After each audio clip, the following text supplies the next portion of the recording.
তো হ্যালো, কালকে স্বাধীনতা দিবস ঈশার স্কুলে। তো ওকে একটি সাদা ফুল দিয়ে মালা তৈরি করে দিচ্ছি। ও সকালে এটা নিয়ে যাবে, যেহেতু সকাল 7টার সময় স্বাধীনতা দিবসের পতাকা তোলা হয়। তো অত সকালবেলা ওকে রেডি করানো, ওর বাবা স্কুলে যাবে, তো মালাটা গাঁথা অসম্ভব। তো এখনই এটাকে তৈরি করে রাখছি। চলুন মালাটা তৈরি করে কিভাবে দেখুন। তো হ্যালো, কালকে স্বাধীনতা দিবস ঈশার স্কুলে।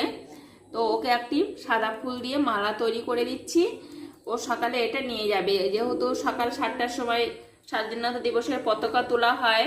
তো অত সকালবেলা ওকে রেডি করানো, ওর বাবা স্কুলে যাবে, তো মালাটা গাঁথা অসম্ভব। তো এখনই এটাকে তৈরি করে রাখছি। চলুন মালাটা তৈরি করে কিভাবে দেখুন। তো এই যে আমার মালা দুটো কত সুন্দরভাবে গেঁথে নিয়েছি, দেখুন। ঈশা একটা ধর আর একটা দেখাচ্ছি। তো অবশেষে আমার মালা দুটো কমপ্লিট হয়েছে। তো মালাটা অন্যরকম করার ইচ্ছা ছিল, কিন্তু হলো আর করে উঠতে পারলাম নাই। তো এই যে দুটো মালা আমি গেঁথে নিয়েছি।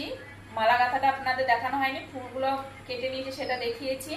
তো মালা দুটো কেমন হয়েছে অবশ্যই কমেন্টে জানাবেন। তো এই যে আমার মালা দুটো কত সুন্দরভাবে গেঁথে নিয়েছি, দেখুন। ঈশা একটা ধর আর একটা দেখাচ্ছি। তো অবশেষে আমার মালা দুটো কমপ্লিট হয়েছে। তো মালাটা অন্যরকম করার ইচ্ছা ছিল, কিন্তু হলো আর করে উঠতে পারলাম নাই। তো এই যে দুটো মালা আমি গেঁথে নিয়েছি। মালা গাঁথাটা আপনাদের দেখানো হয়নি, ফুলগুলো কেটে নিয়েছি সেটা দেখিয়েছি।